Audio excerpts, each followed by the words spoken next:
আসসালামু আলাইকুম। আমার এই গাছটিও 12 মাসে আমরা গাছ। এই গাছটি আমি লাগিয়েছি আজকে প্রায় 5 বছর হবে। তো সারা বছর আমরা ধরে, শুধু শীতকালে পাতাগুলো ঝরে যায়। কিন্তু একটি মজার বিষয় হচ্ছে, এই গাছটির গোড়ায় কোত্থেকে জানি এই যে ডালিম গাছটি দেখছেন না, এই যে ডালিম গাছটি এসে পড়েছে, বীজ পড়েছে, নিজে নিজে উঠেছে। আমি চিন্তাও করতে পারিনি যে এটার মধ্যে ফল ধরবে। এই যে দেখুন, আমার গাছে ডালিম ফুটেছে, কিন্তু গাছটি আমি লাগাইনি। প্রাকৃতিকভাবে আল্লাহর দান আমার এই গাছটি। কি সুন্দর, তাই না?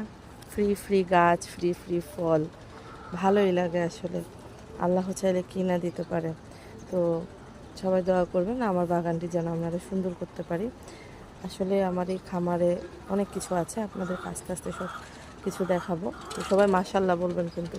দেখুন, এটিতেও আমরা চলে এসেছি। আসসালামু আলাইকুম।